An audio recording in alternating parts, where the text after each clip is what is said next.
Yeremia pasal 29 ayat 11 menyampaikan pernyataan Tuhan bagi kita.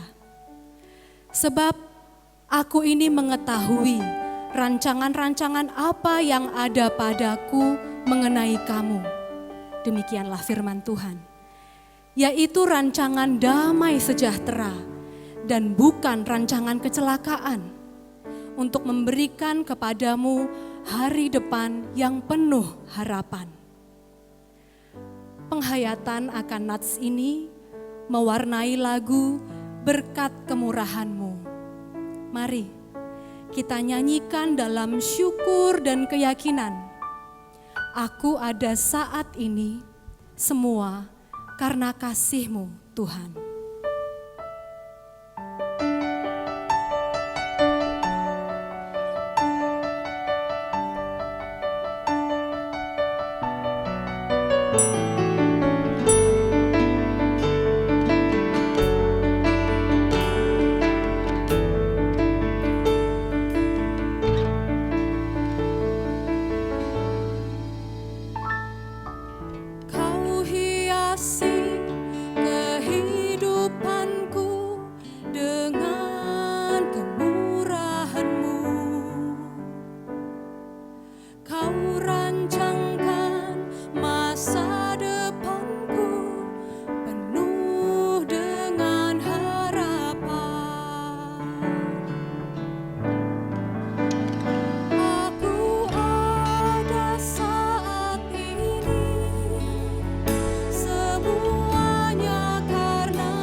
Shalom, apa kabar keluarga GKI Kejayan dimanapun saudara berada? tetap teguh dan tegar di dalam pengharapan. Mari kita mempersiapkan diri dan hati kita untuk mengikuti ibadah daring pada hari ini dengan mempersiapkan diri, mempersiapkan Alkitab kita, berpakaian rapi, duduk tenang bersama dengan keluarga hingga ibadah selesai. Jemaat terkasih, saat ini kami mohon perhatian saudara untuk menyampaikan beberapa hal sebagai berikut. 1. Ibadah Minggu tanggal 21 Juni 2020 dilaksanakan secara online atau daring pada pukul 8 pagi dan juga dapat didengarkan di Radio Petra pada pukul 12 siang hari ini. Yang kedua, mulai bulan Juni 2020, semua aktivitas gereja, baik itu persekutuan maupun pembinaan-pembinaan yang ada sebelum masa pandemi dilakukan sesuai hari masing-masing kegiatan secara online, namun waktunya dapat disesuaikan. Adapun kegiatan persekutuan dan pembinaan seperti yang tertera di dalam slide berikut ini. Persekutuan Dewasa Muda setiap hari Senin pukul 18 waktu Indonesia Barat, SOD dan SOC setiap Selasa pertama, ketiga, dan kelima. Doa malam setiap Selasa kedua, KUL dan Kompas setiap Selasa keempat. Doa pagi diganti dengan doa sore setiap hari Rabu pukul 4 sore. Persekutuan keluarga Kamis kedua dan keempat.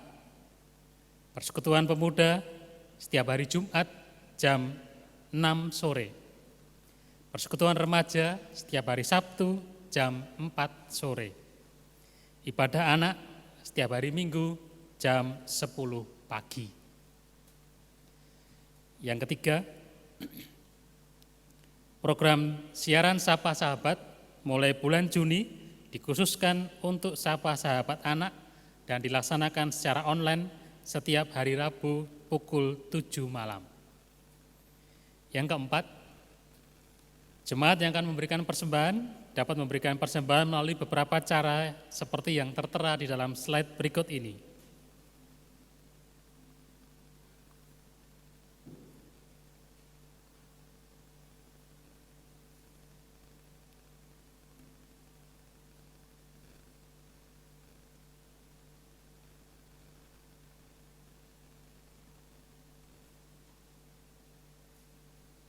Yang kelima, pelayanan klinik sementara masih belum dilayankan.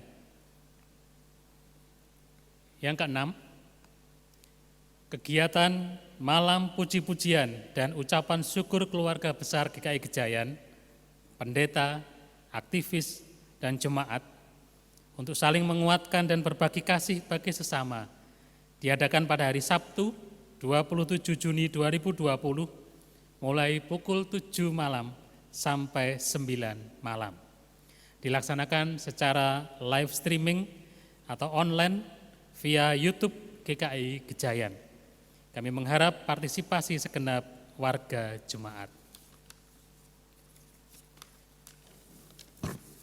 Yang ketujuh, Majelis Jemaat GKI Gejayan mengadakan survei berkenaan dengan kesiapan jemaat menghadapi new normal dalam kegiatan beribadah terkait dengan ibadah tatap muka pasca pandemi COVID-19. Bapak Ibu Saudara, kami persilakan untuk scan kode QR yang tertera di dalam warta jemaat untuk dapat mengisi lembar survei tersebut. 8. GKI Gejayan membuka program Gejayan Tetulung, merupakan satu program yang diangkat dari realitas keprihatinan akibat pandemi COVID-19 dan dikemas di dalam bentuk seperti pasar online yang bertujuan untuk saling menolong dalam hal perekonomian jemaat. Program ini diutamakan untuk anggota jemaat dan aktivis yang sudah punya usaha, yang baru akan membuka usaha, dan yang sedang membutuhkan pekerjaan. Informasi selengkapnya dapat dibaca di warta jemaat. Yang kesembilan, tanggap darurat COVID-19 diwujudkan dalam kegiatan sebagai berikut.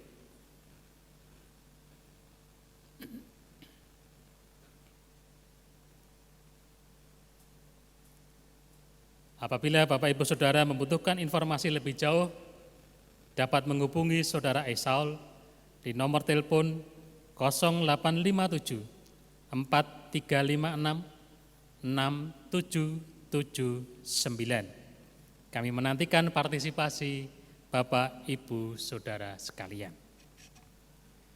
Yang ke-10, kantor gereja tetap buka sesuai dengan jam kerja yang tertera di dalam Warta Jemaat, dan Garden of Prayer juga tetap buka setiap hari mengikuti jam kerja kantor. 11, Majelis Jemaat GKI Kejayan menyerukan gerakan doa dan puasa untuk situasi kondisi saat ini, agar kiranya Tuhan berkenan memberkati, memelihara, dan menyertai kita umat manusia, sehingga kita sekeluarga tetap sehat dan tetap dapat beribadah dengan baik, dan penyebaran COVID-19 dapat dihentikan di seluruh dunia. Yang sakit, yang terpapar virus dapat dipulihkan, serta keadaan masyarakat, bangsa dan negara, dan seluruh dunia dapat dipulihkan kembali. Kebaktian pada pagi hari ini dengan tema Resiko di Balik Sebuah Panggilan, dengan pelayan firman Pendeta Ratna Indah Widyastuti. Mari bersama dengan keluarga kita mempersiapkan hati kita untuk memuji dan mendengarkan firman Tuhan. Mari Bapak Ibu Saudara, kita memasuki saat teduh.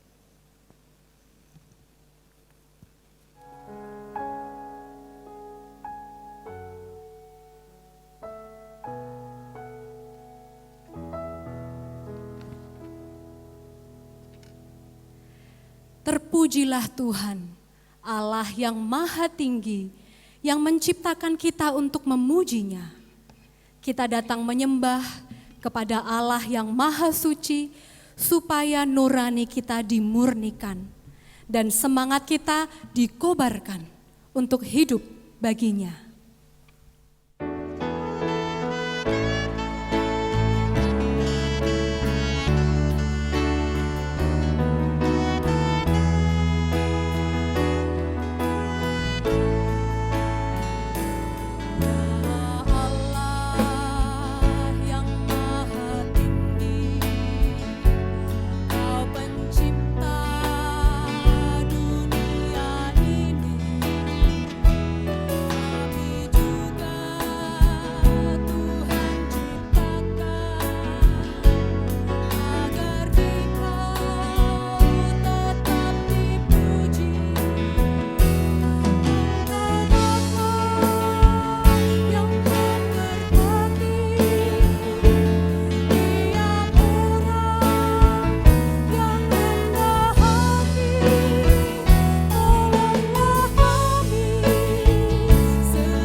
Jemaat yang terkasih, mari kita bersama memulai ibadah ini dengan pengakuan demikian. Pertolongan kita adalah di dalam nama Tuhan yang menjadikan langit dan bumi, yang kasih setianya tetap untuk selama-lamanya, yang memelihara umat manusia di tengah segala pergumulan dan goncangan kehidupan.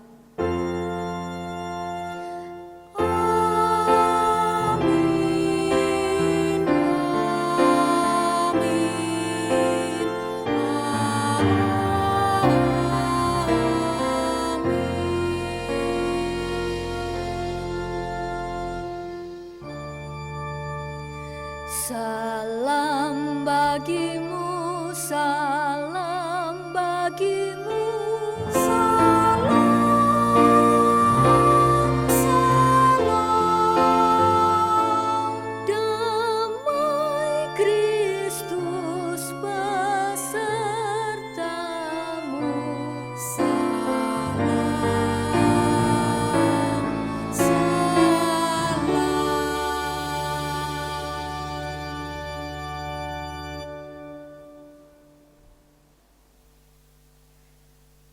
Dalam keheningan ini, biarlah hati kita diam sejenak dari segala kebisingan, dan kita masuk dalam pengakuan dosa.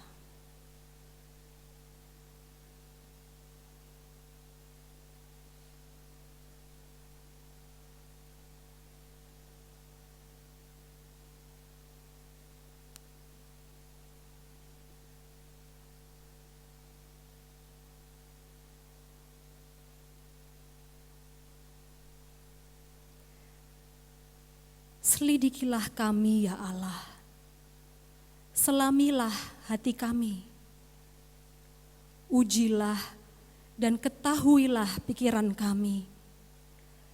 Lihatlah entah ada kejahatan dalam diri kami, dan bimbinglah kami di jalan yang kekal. Amin. Jemaat yang terkasih, mari kita bersukacita menyambut berita anugerah dari Tuhan sebagaimana tertulis di dalam Mazmur pasal 145 ayat 8 hingga ayatnya yang ke-9. Tuhan itu pengasih dan penyayang, panjang sabar dan besar kasih setianya. Tuhan itu baik kepada semua orang dan penuh rahmat terhadap segala yang dijadikannya. Demikianlah berita anugerah dari Tuhan. Syukur kepada Allah.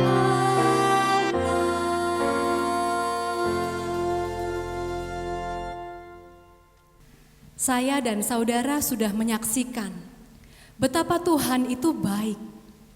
Tidak ada respon yang lebih sempurna daripada syukur yang mengalir dalam setiap aspek hidup kita.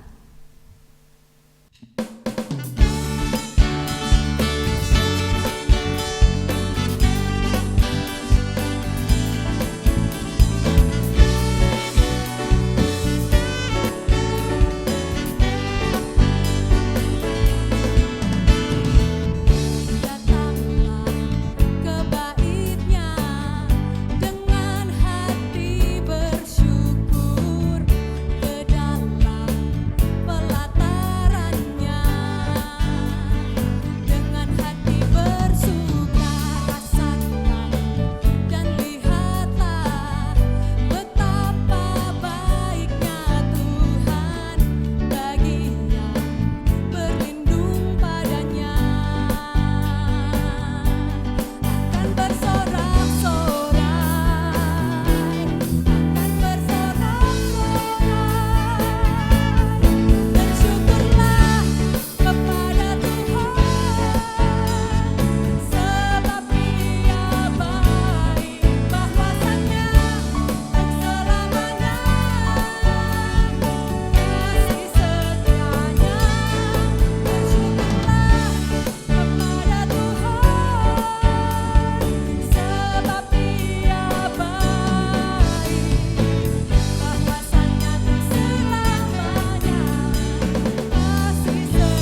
bagaikan bejana siap dibentuk.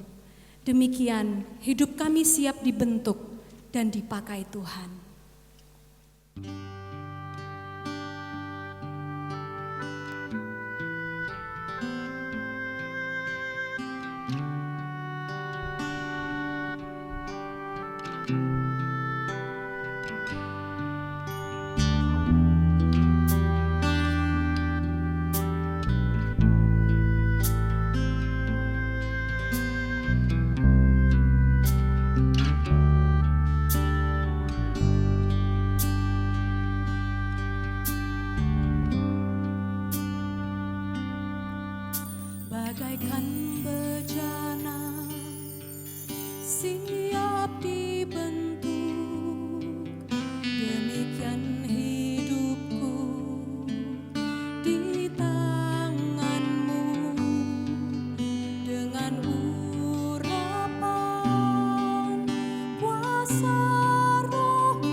Jemaat terkasih, marilah sebelum kita bersama membaca dan merenungkan firman Tuhan, kita bersatu di dalam doa.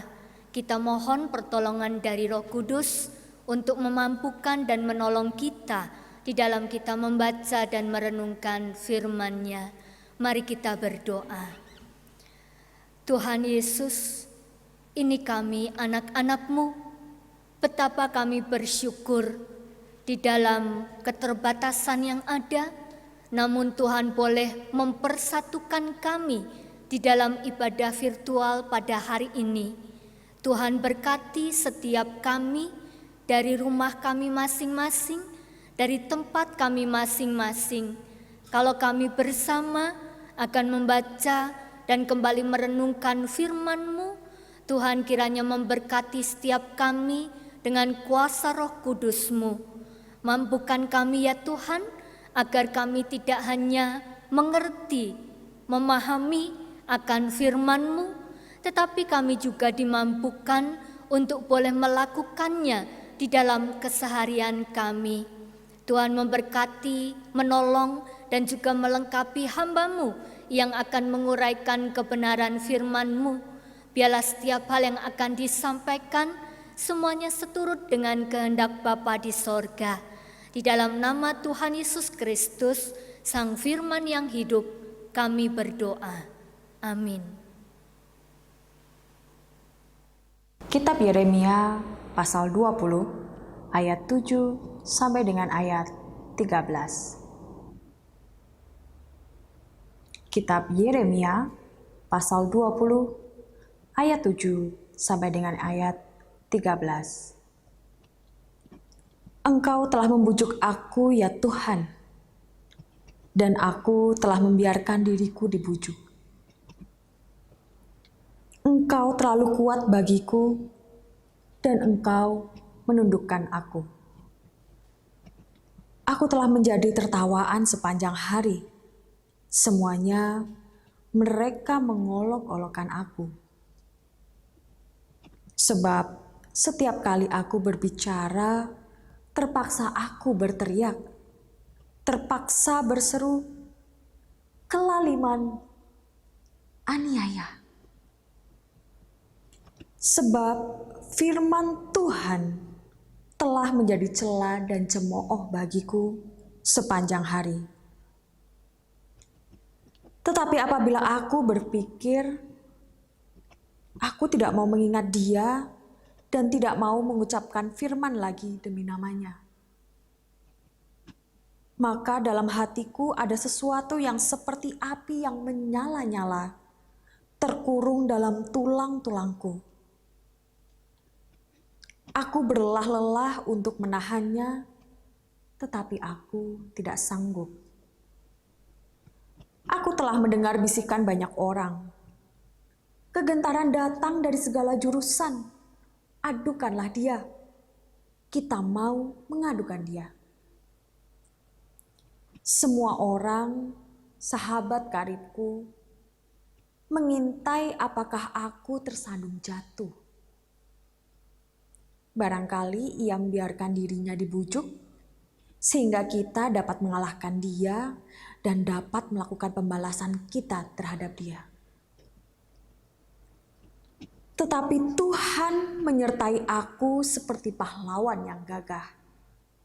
Sebab itu, orang-orang yang mengejar aku akan tersandung jatuh, dan mereka tidak dapat berbuat apa-apa. Mereka akan menjadi malu sekali, sebab mereka tidak berhasil. Suatu noda yang selama-lamanya tidak terlupakan. Ya Tuhan semesta alam, yang menguji orang benar, yang melihat batin dan hati, biarlah aku melihat pembalasan-Mu terhadap mereka, sebab kepadamulah kuserahkan perkaraku. Menyanyilah untuk Tuhan, pujilah Tuhan, sebab Ia telah melepaskan nyawa orang miskin dari tangan orang-orang yang berbuat jahat. Demikianlah sabda Tuhan. Syukur kepada Allah.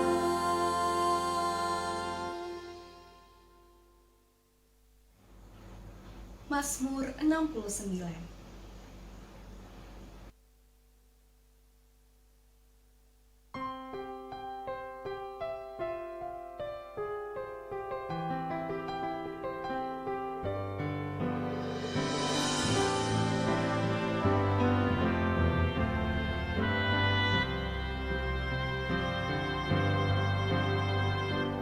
Datanglah kepadaku, tebuslah aku, bebaskanlah aku oleh karena musuh-musuhku. Datanglah kepadaku, tebuslah aku, bebaskanlah aku oleh karena musuh-musuhku. Sebab oleh karena Engkau aku menanggung celah, dan noda meliputi mukaku. Aku sudah jadi orang luar bagi saudara-saudaraku, orang asing bagi anak-anak ibuku. Datanglah kepadaku, tebuslah aku, bebaskanlah aku oleh karena musuh-musuhku. Sebab cinta untuk rumah-Mu menghanguskan aku, dan kata-kata yang mencela Engkau telah menimpaku. Aku meramuka diriku dengan berpuasa, tapi itu pun menjadi celah bagiku. Datanglah kepadaku, tebuslah aku, bebaskanlah aku oleh karena musuh-musuhku.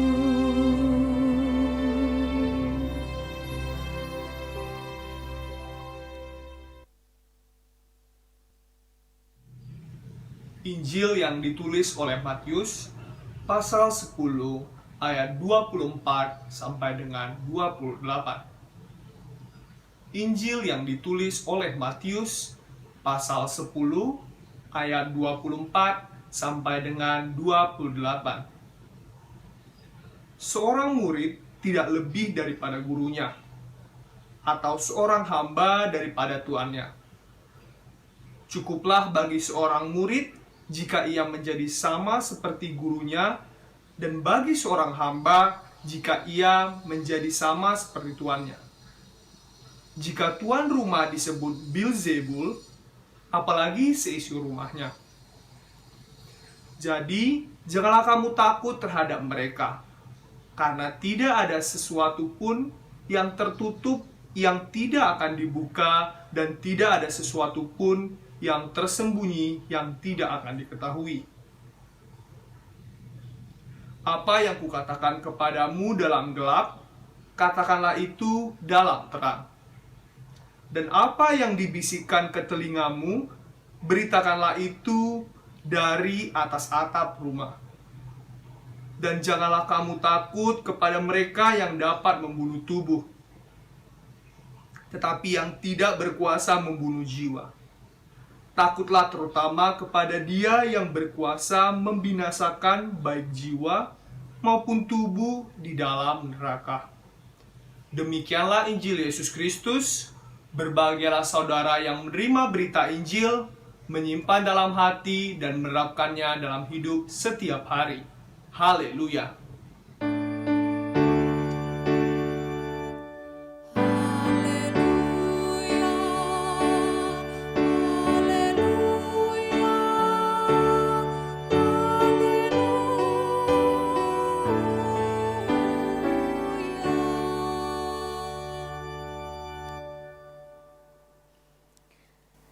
Shalom, keluarga besar GKI Gejayan dimanapun berada. Selamat pagi dan selamat hari Minggu untuk kita semua. Bapak Ibu yang terkasih, bagaimana kabar dari Bapak Ibu Saudara terkasih? Tentunya kita semua berharap bahwa kita tetap semangat, kita tetap teguh dan tegar di dalam pengharapan kepada Dia yang hidup. Saudaraku, kita tentu sudah tidak asing dengan pepatah yang mengatakan bahwa diam itu emas. Diam itu adalah emas. Kita lihat saudara, ternyata di satu sisi itu menjadi satu pilihan yang baik, menjadi pilihan yang benar dan bahkan menjadi pilihan yang bijak. Tetapi di sisi lain rupanya ini akan menjadi pilihan yang buruk. Kapankah diam itu menjadi pilihan yang baik, benar dan bijak? Yaitu ketika kita tahu, ketika kita menyadari bahwa hal itu tidak perlu kita ucapkan, tidak perlu kita sampaikan kepada seseorang atau kepada sekelompok orang. Apa yang kira-kira tidak perlu kita sampaikan, saudara? Ketika kita sedang marah, ketika kita sedang emosi, ketika kita sedang kecewa, ketika kita sedang tersinggung, ketika kita sedang tidak suka. Maka di sini diam adalah pilihan yang baik, benar dan bahkan sangat bijak. Karena apa? Karena kita akan bisa menahan diri kita untuk tidak mengeluarkan kata-kata yang tidak perlu. Misalnya umpatan atau mungkin makian oleh karena kita sedang marah. Dan itu semua adalah contoh kata-kata atau hal yang tidak pas atau kurang tepat keluar dari mulut seorang anak Tuhan. Lalu kemudian kapan ketika diam itu dikatakan baik? Ya ketika kita tahu di mana kita harus mengerem emosi kita. Kita tahu waktu yang tepat untuk kita boleh menyampaikannya. Dan di sisi lain, saudara dapat memperhatikan, diam akan menjadi pilihan yang buruk dan bahkan sangat buruk. Kapan? Kapan ketika diam itu menjadi pilihan yang buruk? Yaitu ketika saudara dan saya, ketika kita ini sedang dituntut untuk menyampaikan apa yang benar, ketika kita sedang diminta untuk menyuarakan kebenaran dan kita memilih diam, maka itu adalah sesuatu yang sangat buruk, sesuatu yang sangat tidak baik. Bapak Ibu yang terkasih di dalam Tuhan, perikop yang kita baca pada hari Minggu ini merupakan perikop yang menceritakan tentang penderitaan dan bahkan juga penganiayaan yang akan diterima dan dihadapi oleh para murid oleh karena tugas mereka menyuarakan kebenaran. Jadi ada satu hal yang dibukakan tentang resiko yang akan dialami oleh para murid ketika mereka menyampaikan kebenaran itu sendiri. Mari kita lihat bersama, saudaraku, tugas para murid adalah menyuarakan kebenaran. Matius 10 ayat yang ke-16, lihatlah aku mengutus kamu seperti domba ke tengah-tengah serigala. Jikalau kita cermati, maka ini sangat menarik, saudara. Saya akan tunjukkan, ini adalah gambar domba. Domba menjadi satu gambaran dari hewan yang sangat rentan. Domba menjadi satu gambaran hewan yang lemah dan mudah terancam. Lalu kemudian kita perhatikan gambar yang berikut ini menjadi satu perbandingan yang bertolak belakang, saudara. Ketika kita melihat serigala, serigala itu terlihat sebagai binatang yang penuh dengan kelicikan, sebagai binatang yang penuh dengan ancaman, saudara. Nah, mari kita renungkan bersama. Dan Tuhan mengutus para murid seperti domba ke tengah-tengah serigala. Hidup di tengah-tengah serigala. Mungkin kita akan bertanya, apakah ini tidak salah? Apakah ini benar? Dia mengutus para muridnya di tengah-tengah serigala. Jawabannya ini saudara ya, jawabannya benar, tidak salah. Tuhan Yesus mengutus para muridnya seperti domba ke tengah serigala. Dia tidak sedang mengutus para muridnya ke padang rumput yang hijau. Dia tidak sedang mengutus para muridnya ke air yang tenang, tetapi dia sedang mengutus para muridnya hari ini saudara dan saya di tengah serigala. Dan ini menjadi satu pergumulan yang cukup menarik saudara. Kenapa? Karena tentunya mereka pada saat itu dan saudara saya pada saat ini tentunya diminta untuk tidak menjadi domba yang konyol, tidak diminta untuk menjadi domba yang sekedar menjadi santapan serigala, saudara. Kita tidak sedang diminta menjadi domba yang tidak peduli, tetapi justru di tengah ancaman kita semua diajak menjadi domba yang cerdik dan juga domba yang berani. Bapak Ibu yang terkasih di dalam Tuhan, oleh karena itu Tuhan Yesus mengajak mereka untuk mengenali bahwa di dalam tugas mereka, di dalam panggilan mereka ada ancaman-ancaman yang harus mereka kenali. Apa saja itu saudara? Kita akan melihatnya satu persatu. Yang pertama itu adalah ancaman dari dalam saudara, ancaman internal. Ya walaupun itu tidak terlihat, tetapi di sana digambarkan dia seperti Beelzebul. Dan jikalau kita mau buka kamus Alkitab kita di bagian belakang, maka di sana dijelaskan Beelzebul itu adalah nama iblis dan dia sebagai kepala roh-roh jahat dan juga setan-setan. Jadi betapa luar biasa ternyata ancaman itu digambarkan tidak jauh dari diri mereka, tetapi ancaman itu ada justru di dalam diri mereka. Beelzebul menjadi satu gambaran dari kuasa yang jahat, kuasa yang besar yang bisa mempengaruhi manusia, mempengaruhi para murid untuk menyimpang dari tujuan yang sudah Tuhan tetapkan dalam kehidupan mereka pada saat itu. Ada satu peristiwa yang mau ditunjukkan saudara.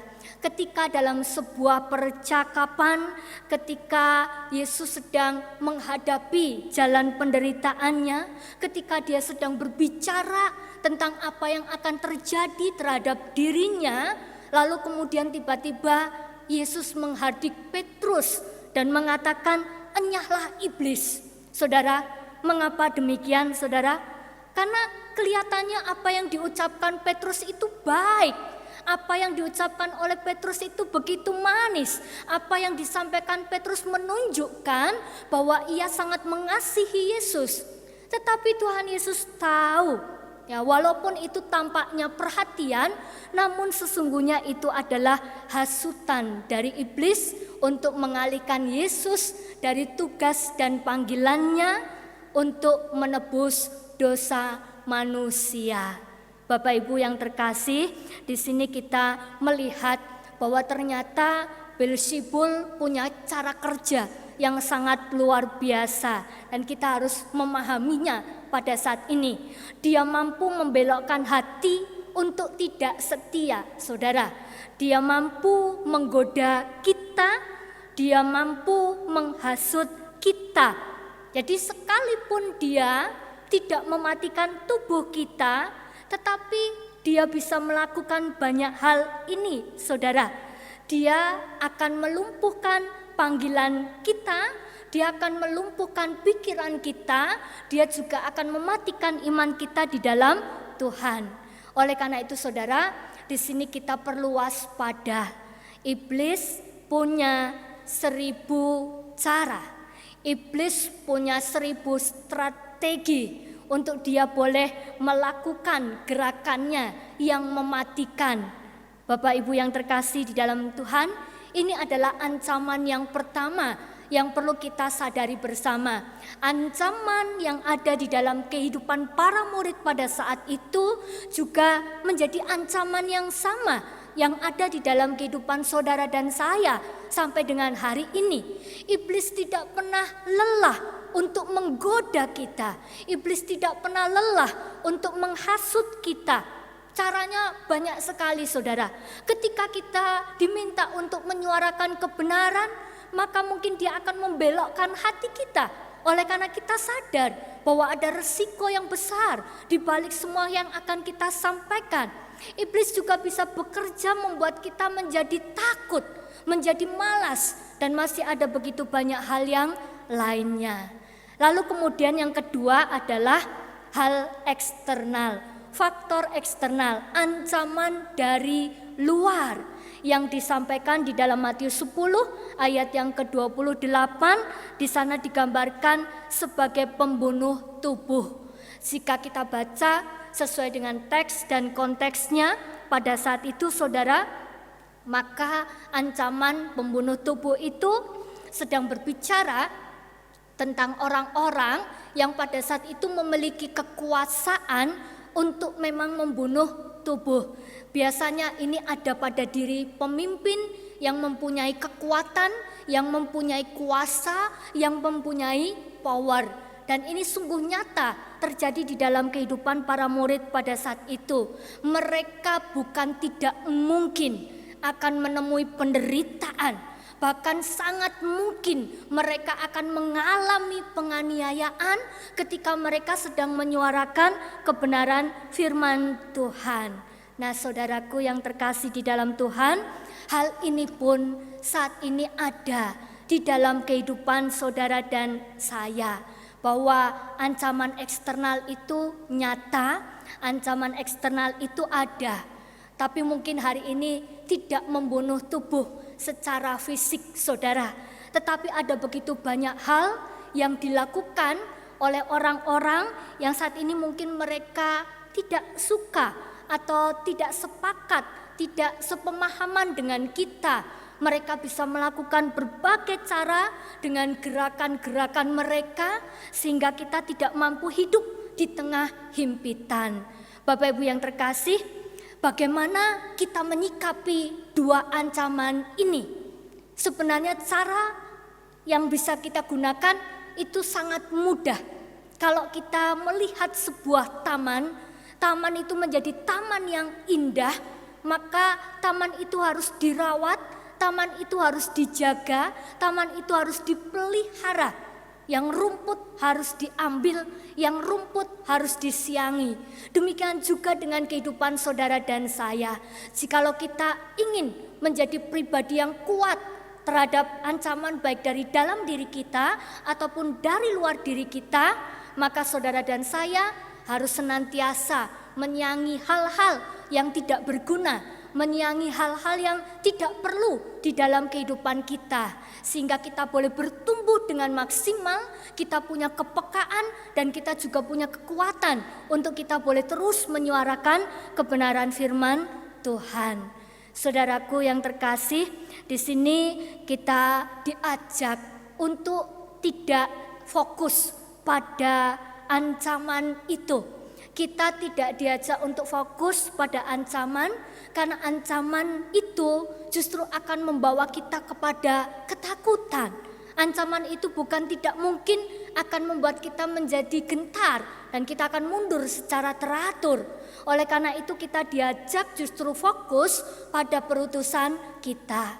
Persoalannya adalah hari ini di tengah begitu banyaknya tantangan, di tengah begitu banyaknya kesulitan, untuk kita boleh menyuarakan apa yang benar, apa yang baik, kita sedang fokus pada yang mana saudara? Ya, firman Tuhan mengajak kita supaya kita fokus pada tugas perutusan kita. Kenapa saudaraku? Kenapa? Karena kebenaran harus diberitakan. Apapun yang terjadi, kebenaran harus diberitakan. Saudara boleh melihat gambar ini, saudaraku, sebuah pohon yang bahkan dia mampu hidup, dia mampu bertumbuh menjadi sebuah pohon yang cukup besar, sekalipun dia ada di tengah-tengah di antara bebatuan yang begitu kuat menghimpitnya. Jadi tidak ada alasan untuk saudara dan saya tidak memberitakan kebenaran itu. Justru himpitan itulah, kesulitan itulah, ancaman itulah yang harusnya menjadi kesempatan untuk kita boleh memberitakan kebenarannya, untuk kita dengan berani menyampaikan kebenaran itu, saudara. Karena dengan demikian, di tengah kesulitan kita mampu menyampaikan kebenaran itu, berarti kita sedang mengungkapkan iman kita kepada orang-orang yang ada di sekitar kita. Sekalipun itu tidak mudah, saudara. Dan bahkan di dalam bagian Matius 10 ayat yang ke-32, di sana dikatakan, siapa yang mengakui aku di depan manusia, aku juga akan mengakuinya di depan Bapakku yang di sorga. Jadi memang harga yang harus kita bayar, resiko yang harus kita bayar untuk kita boleh menyuarakan kebenaran itu memanglah tidak mudah. Tetapi di tengah himpitan, di tengah kesulitan ancaman, jikalau kita mampu menyuarakan kebenarannya, maka ini menjadi satu hal yang luar biasa. Yang berikutnya, saudara, Tuhan sedang mengajak kita supaya kita fokus kepada perutusan, berarti kita sedang takut kepada Dia. Takut dalam arti kita sedang menghormati Dia. Dia yang memberikan panggilan itu kepada saudara dan saya. Dan jikalau kita fokus melakukan apa yang Tuhan kehendaki di dalam kehidupan kita, ini akan menjadi sesuatu hal yang indah. Di sini Tuhan mengingatkan para murid, mengapa engkau mesti takut kepada mereka yang dapat membunuh tubuh, sedangkan engkau tidak takut kepada Dia yang dapat membunuh jiwa. Maka di sini para murid diajak untuk boleh memiliki rasa takut yang benar. Kepada siapa? Kepada Dia yang memberikan panggilan itu kepada setiap para murid. Nah, demikian juga dengan saudara dan saya. Mari saudaraku, milikilah hidup yang takut akan Tuhan. Mari kita hormati Dia yang sudah memberikan panggilan itu di dalam kehidupan saudara dan saya. Lalu kemudian yang ketiga, bagian yang ketiga, kita diajak untuk melihat di tengah ancaman, di tengah kesulitan, di tengah rintangan, ternyata Dia tetap menjadi Tuhan yang memelihara. Tuhan Yesus tahu bahwa para murid mengalami ketakutan yang luar biasa, tetapi kemudian Dia menunjukkan kasih-Nya. Dia menggambarkan bahwa burung pipit hidup pun itu semua atas pemeliharaan Tuhan. Burung pipit hidup bukan tanpa ancaman. Mereka hidup di alam bebas dengan begitu banyak ancaman. Tetapi di sini kita boleh melihat bahwa Tuhan memeliharanya. Seekor burung pipit pun Tuhan pelihara. Maka yang Tuhan mau sampaikan kepada para murid adalah di tengah kesulitan, di tengah ancaman, Dia itu menjadi Tuhan yang senantiasa memelihara kehidupan anak-anak-Nya. Nah, saudaraku, kita juga akan melihat bahwa ternyata panggilan untuk menyatakan kebenaran tentang Tuhan di tengah-tengah lingkungan kehidupan yang penuh dengan ancaman itu juga dialami oleh Yeremia. Siapakah Yeremia, saudara? Yeremia adalah seorang yang masih sangat muda dan dia dipakai, dia dipanggil, dia diutus untuk menjadi seorang nabi. Nabi adalah penyambung lidah Tuhan. Dalam hal ini tugas Yeremia adalah menegur memperingatkan umat Tuhan tentang dosa yang mereka lakukan. Yang kedua, tugas Yeremia adalah memberitakan resiko di balik kesalahan, di balik dosa yang mereka lakukan. Tentu ini menjadi satu hal yang tidak mudah, saudara. Ini menjadi satu hal yang berat. Kenapa? Gitu ya. Karena situasi bangsa Israel pada saat itu yang penuh dengan tekanan. Yang kedua adalah karakter dari bangsa Israel yang tegar tengkuk. Dan yang ketiga adalah usia Yeremia yang masih tergolong muda. Jadi 3 faktor ini saja ini yang akan membuat umat tidak mau mendengar atau masa bodoh terhadap apa yang diucapkan oleh Yeremia.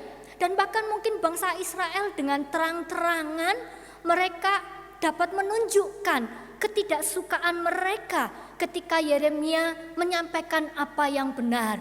Resiko yang dialami oleh Yeremia adalah ditolak, dimusuhi, dan bahkan disingkirkan.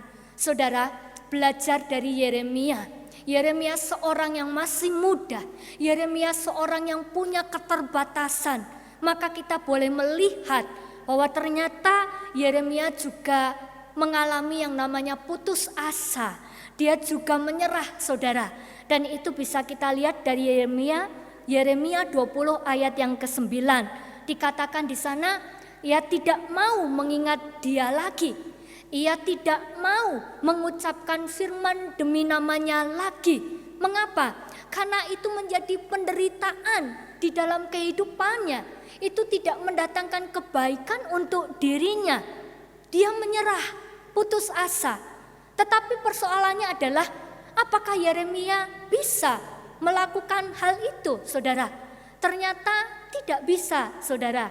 Yeremia 20 ayat yang ke-9 di sana dikatakan, dalam hatiku ada sesuatu yang seperti api yang menyala-nyala terkurung dalam tulang-tulangku. Aku berlelah-lelah untuk menahannya, tetapi aku tidak sanggup. Nah, saudaraku, lihatlah, dia tidak mau lagi melakukan, menyuarakan kebenaran itu. Tetapi ternyata di sini kita bisa melihat dia tidak bisa.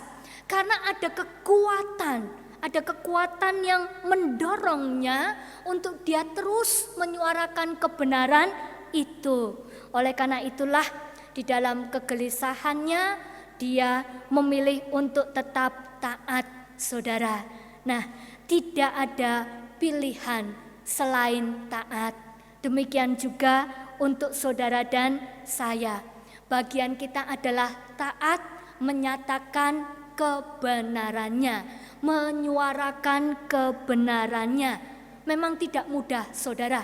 Tidak ada seorang pun yang mungkin senang untuk ditegur. Tidak ada atau jarang ada orang yang mau dengan terbuka menerima teguran atau kritikan, saudara.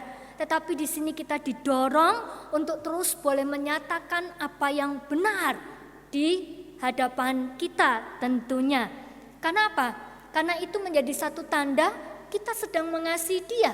Kita tidak sedang membuat dia semakin terperosok di dalam dosa dan di dalam kesalahannya.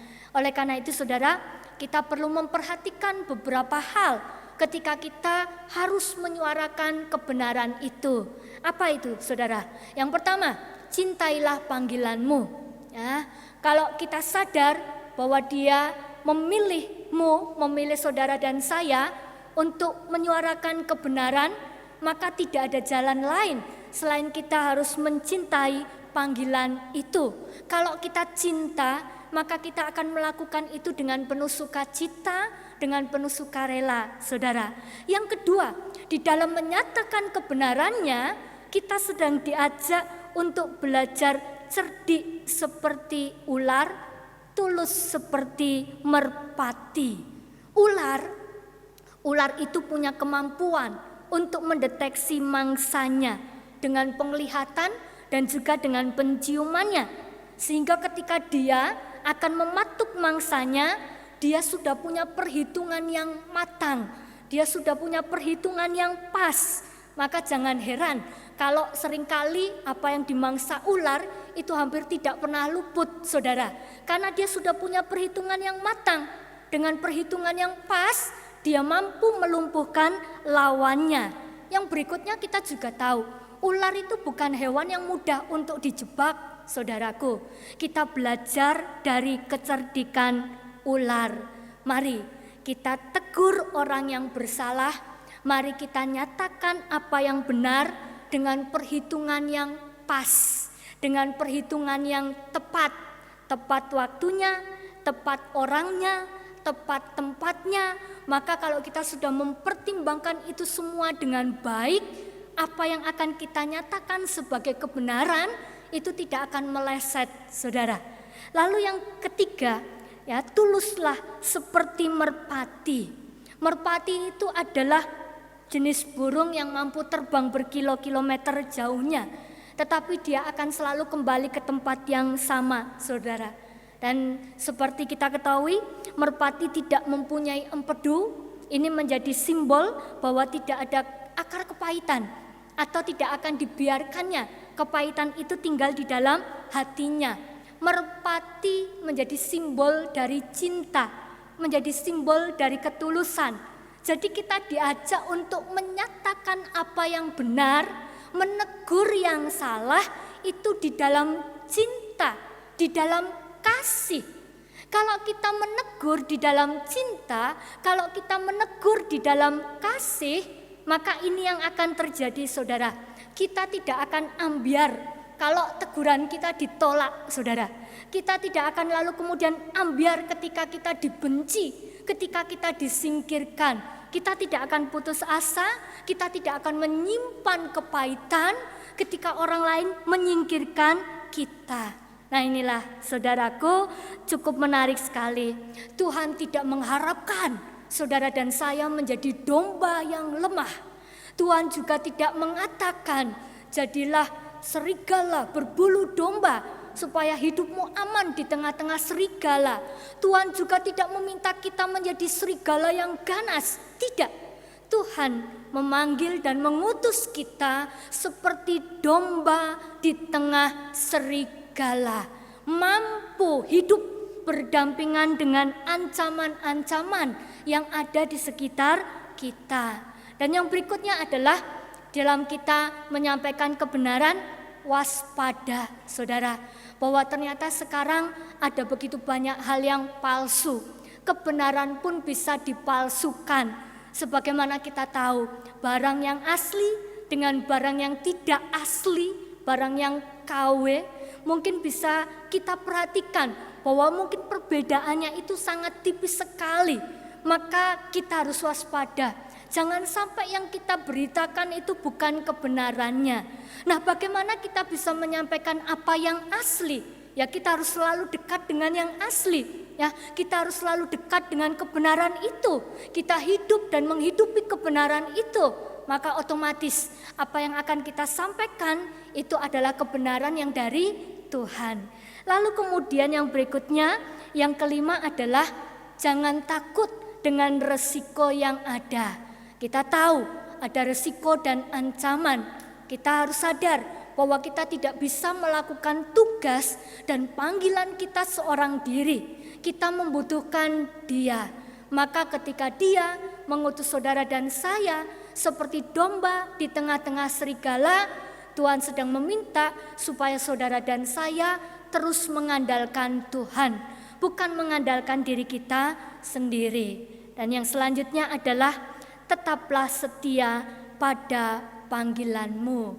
Sekalipun resiko besar itu menghadang di depan mata, maju terus, pantang mundur. Bersama dengan Tuhan, kita punya tugas, kita punya panggilan untuk menyuarakan kebenaran di tengah dunia yang penuh dengan ketidakbenaran. Amin. Tuhan memberkati. Mari kita masuk di dalam saat teduh dan juga doa syafaat kita. Mari kita berdoa. Bapa di dalam sorga, kami bersyukur kepadamu ya Tuhan.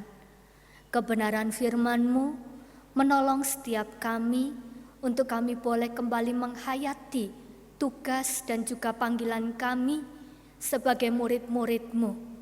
Tidak mudah ya Tuhan, kami menyadari bahwa apa yang harus kami sampaikan itu adalah kebenaran di dalam Tuhan. Kami tahu ada begitu banyak resiko ketika kami harus menyuarakan kebenaran itu di tengah dunia yang penuh dengan ketidakbenaran. Tetapi kembali kami diingatkan bahwa kami tidak sedang melakukan tugas itu seorang diri. Tuhan mengajak supaya kami boleh senantiasa mengandalkan Tuhan dan percaya bahwa Tuhan akan senantiasa menolong kami.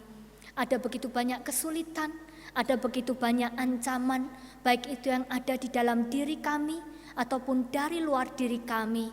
Tetapi kami percaya Tuhan ada dan Tuhan melindungi, Tuhan menolong setiap kami. Mari Tuhan, dalam setiap kelemahan, kekurangan, keterbatasan kami, perlengkapi kami dan mampukan kami untuk kami boleh terus menyuarakan kebenaran itu di tengah kehidupan kami. Bapa di dalam sorga, pada saat ini kami juga bersyukur di tengah ibadah kami, Tuhan memberi kami kesempatan untuk kami boleh kembali menaikkan doa bagi setiap pergumulan yang terjadi di sekitar kami. Tuhan, kami mengucap syukur untuk setiap anak-anak kami yang Tuhan izinkan untuk boleh melewati ujian kenaikan kelas, walaupun semua dilakukan secara online. Kami mengucap syukur untuk setiap hasil yang boleh diperoleh oleh anak-anak terkasih kami. Berkatilah ya Tuhan masa depan anak-anak kami, mampukan mereka agar mereka tidak hanya sekedar menjadi generasi yang pandai, tetapi mereka juga boleh menjadi generasi yang takut akan Tuhan, generasi yang mampu menyuarakan kebenaran Tuhan. Bapa di dalam sorga, saat ini kami juga mau berdoa untuk saudara-saudara kami yang bahkan sampai hari ini mereka sedang berjuang mempertahankan kehidupan mereka, oleh karena mereka sedang berjuang melawan virus corona di dalam tubuh mereka. Ya Tuhan, dengan setiap obat, vitamin, dan alat-alat yang digunakan untuk boleh menopang kelangsungan hidup mereka, dari tempat ini kami berdoa dan memohon, Tuhan beri kekuatan, Tuhan mampukan mereka untuk mereka boleh melewati ini bersama dengan Tuhan. Kami mau berdoa juga bagi begitu banyak keluarga yang hari ini tengah berduka cita oleh karena mereka harus kehilangan keluarga yang mereka kasihi oleh karena virus corona ini. Biarlah kasih dari Tuhan yang menguatkan mereka, memberikan penghiburan kepada setiap mereka, menolong dan memampukan untuk mereka boleh melanjutkan kehidupan bersama dengan Tuhan Yesus. Ya Tuhan, saat ini kami juga mau berdoa untuk pemerintah Indonesia di dalam setiap jajarannya. Tuhan memberkati dan menolong mereka untuk setiap kebijakan yang akan disampaikan secara khusus ketika nanti new normal ini diberlakukan. Biarlah setiap keputusan yang boleh disampaikan, kebijakan yang diputuskan, semuanya itu boleh menjadi sesuatu hal yang membawa kebaikan untuk bangsa Indonesia. Terima kasih Bapa dalam sorga.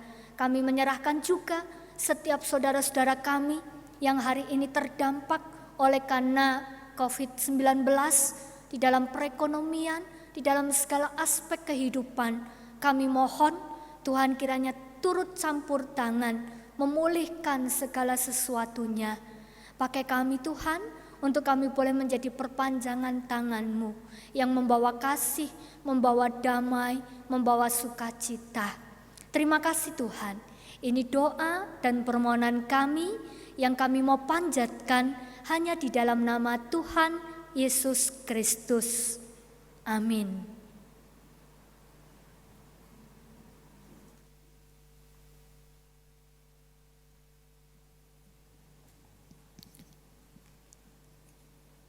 Jemaat yang dikasihi Tuhan, Bapak Ibu, Saudara-saudari, dimanapun Bapak Ibu berada, mari kita perbarui iman percaya kita kepada Tuhan dengan kita bersama-sama mengikrarkan pengakuan iman rasuli yang demikian.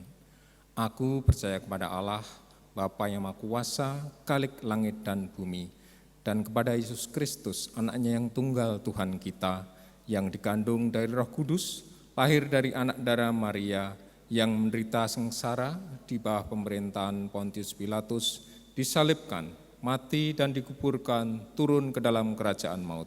Pada hari yang ketiga, bangkit pula dari antara orang mati, naik ke surga, duduk di sebelah kanan Allah, Bapa yang Maha Kuasa, dan dari sana ia akan datang untuk menghakimi orang yang hidup dan yang mati. Aku percaya kepada Roh Kudus, gereja yang kudus dan am, persekutuan orang kudus, pengampunan dosa, kebangkitan orang mati dan hidup yang kekal. Amin. Jemaat yang dikasih Tuhan, sekalipun tidak berkumpul di gedung gereja ini, kita bisa terus terlibat dalam pekerjaan Tuhan melalui gerejanya dengan persembahan yang kita kumpulkan. Hal nyata yang bisa kita lihat saat ini adalah gebetan COVID-19 yang sudah dan akan terus dikerjakan oleh tim aksi sosial GKI Ngejayan. Mari kita mempersembahkan kualitas persembahan yang terbaik melalui mentransfer persembahan tersebut ke rekening sebagai berikut. Memasukkan persembahan tersebut ke brankas atau kotak persembahan yang berada di lobi belakang GKI Ngejayan.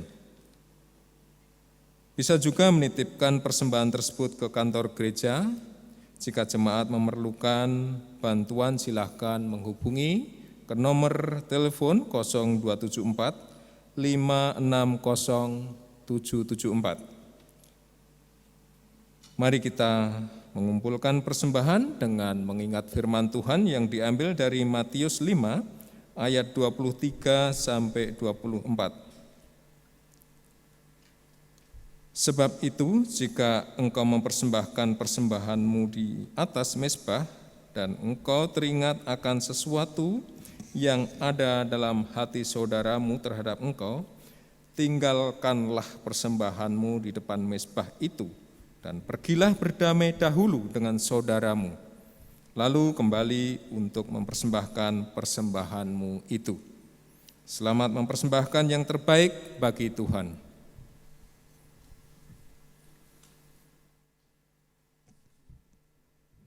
Padamu,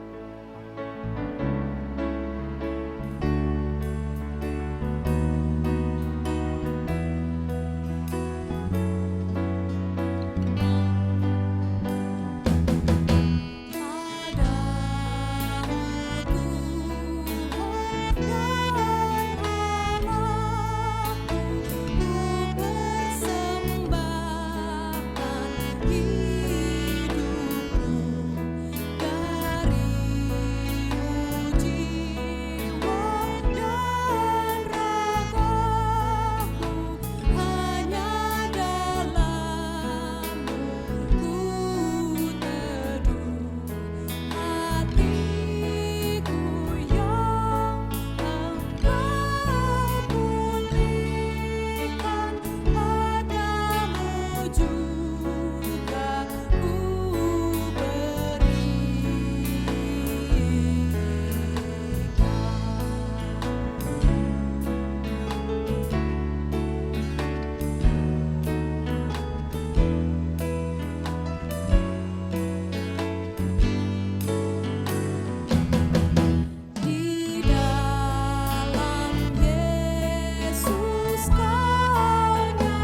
Mari jemaat Tuhan, kita bawa persembahan kita di dalam doa. Mari kita berdoa.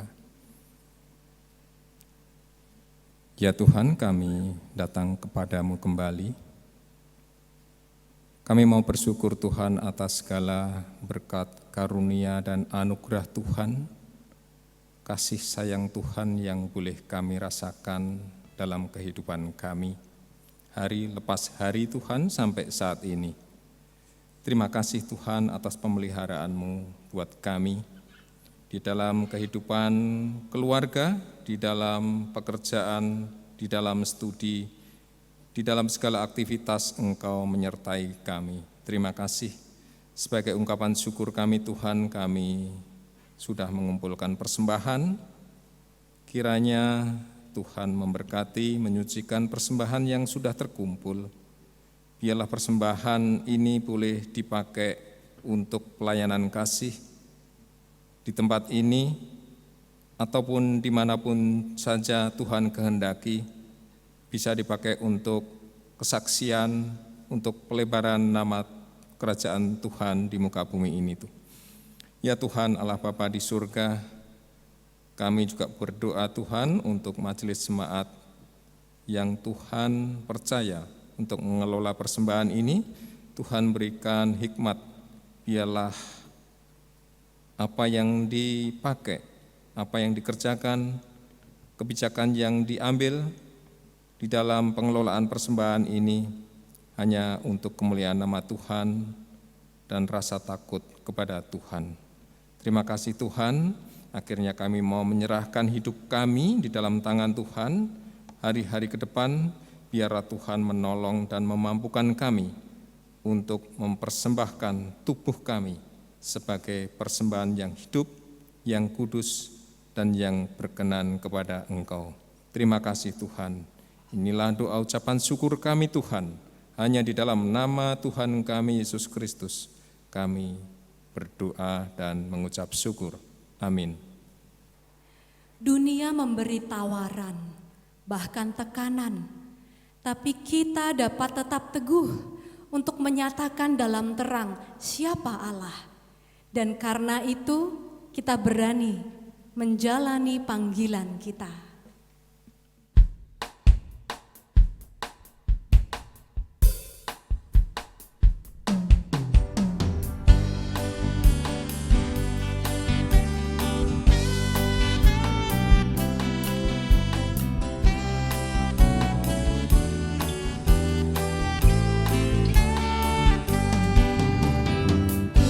Tuhan memanggilmu, hai dengarlah.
Jemaat terkasih, bersama Tuhan, mari kita bersatu untuk bersama menanggung pergumulan dunia.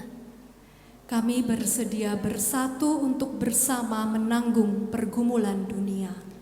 Bawalah penghiburan dan pengharapan dari Tuhan bagi sesama. Kami mau menjadi alat penghiburan dan pengharapan dari Tuhan bagi sesama. Terangilah dan garamilah keluarga dan dunia. Kami bersuka cita menjadi terang dan garam dunia. Kini, terimalah berkat Tuhan yang menguatkan dan meneguhkan saudara. Allah, sumber pengharapan, memenuhi saudara dengan segala sukacita dan damai sejahtera dalam iman saudara, supaya oleh kekuatan Roh Kudus, saudara berlimpah-limpah di dalam pengharapan dan dimampukan untuk senantiasa setia di dalam menjalani panggilan saudara untuk menyuarakan kebenaran di tengah dunia ini dari hari ini sampai selama-lamanya. Amin.